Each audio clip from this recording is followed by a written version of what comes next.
Thank you for joining us on this Christmas Eve. I'm Sarah Horbacewicz here with Corrales Ortiz tonight. Yes. We have a very important job, Corrales. We do we? It's right next to us. Not as important as Santa Claus, though. No, that's the most important job.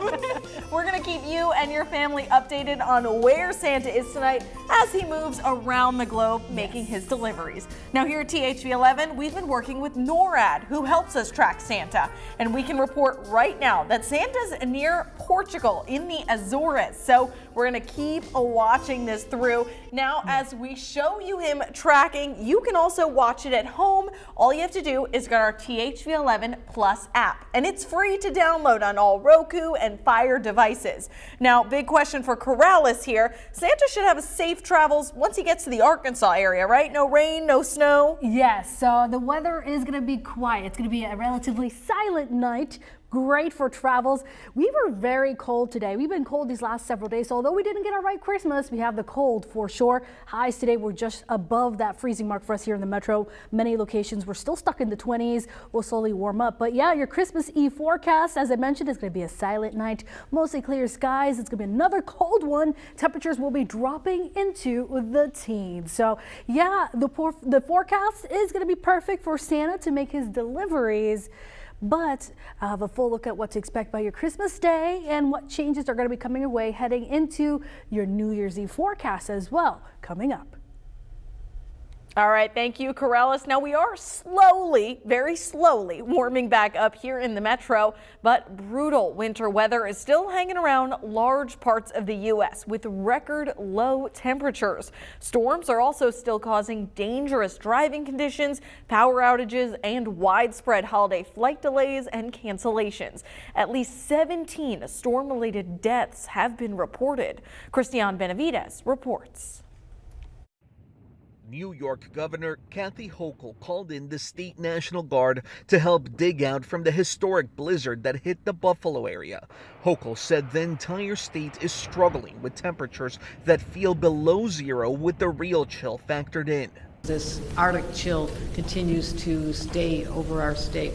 Icy roads and low visibility in large parts of the Midwest, South, and Northeast are making driving nearly impossible for countless Americans. At least 4 people were killed in a pileup involving close to 50 vehicles on the Ohio Turnpike. The storm is forcing airlines to cancel or delay thousands of flights across the U.S., making spending the holiday weekend with loved ones a challenge. I want to eat my mom's famous mac and cheese. This family was waiting to fly out of New York's LaGuardia Airport to connect with a cruise ship. We have no choice. If we miss it, that's it. There's no Christmas. Christmas is canceled. And those who lack shelter are feeling the worst of the biting cold blanketing much of the country.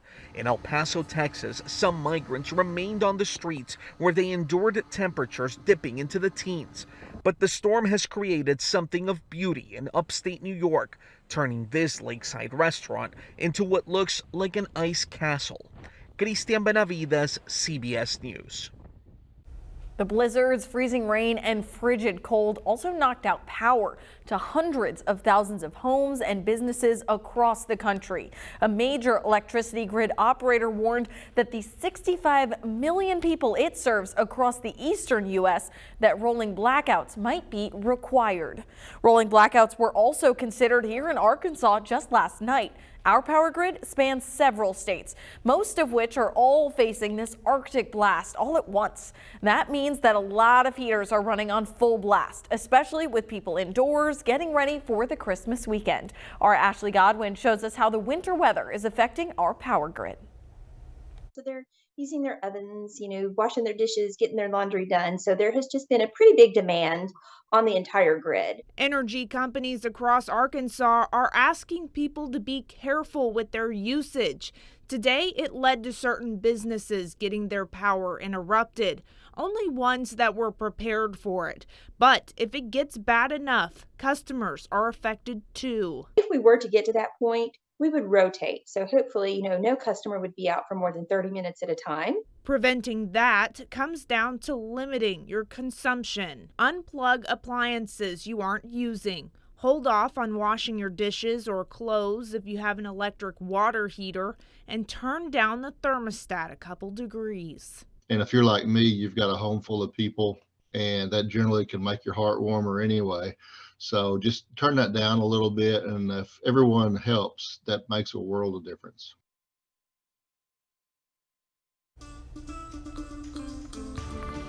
Now, cold weather also means flu season, and we saw another week of record flu cases across the country. The Center for Disease Control says that cases are starting to decline in most areas, but so far this season, there have been at least 18 million illnesses, 190,000 hospitalizations, and more than 12,000 deaths from the flu. As flu cases soar, the White House says it will release doses of prescription flu medicine from the nation's strategic stockpile. Now, former FTX CEO Sam Bankman-Fried is spending the holidays with his family. This after he was released from jail, that you can see there, after posting $250 million on bail. Yesterday, he appeared in court following his extradition from the Bahamas. He's facing fraud charges related to the collapse of his cryptocurrency exchange platform.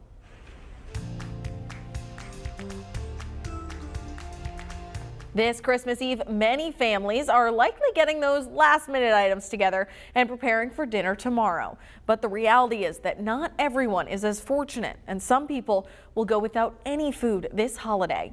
That's why the Gravel Ridge Hunger Helpers are hosting their first Christmas dinner. That's right now at the North Pulaski United Methodist Church over in Sherwood. Volunteers are serving turkey, mashed potatoes, you name it, they've got it. So to anyone who walks through those doors, you can sit down and grab that meal. It's completely free, and Santa and Mrs. Claus are expected to be there. Sheena Maxwell operates the food pantry and says her main goal is to make sure no one goes hungry this Christmas holiday. There's more people that are hungry right under our nose that you bump into every single day, and you have no clue that people are going to bed hungry. Again, happening right now at the North Pulaski United Methodist Church on 10 Kelso Road in Sherwood. The dinner ends at 8 tonight, so there's still plenty of time to head on over there. Now at 10, we'll have more on what makes Maxwell so passionate about giving back to her community.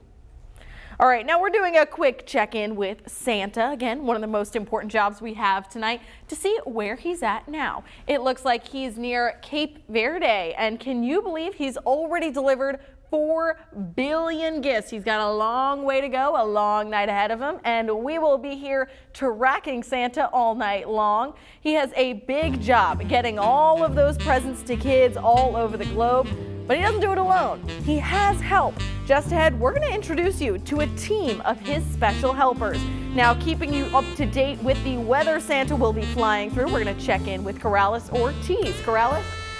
Yeah, it's going to be quite the silent night for us weather-wise. Although we're not expecting a white Christmas, we definitely have the temperatures to get you into that holiday spirit. I'll check with that forecast for you guys, as well as what we can expect entering the last week of 2022 coming up.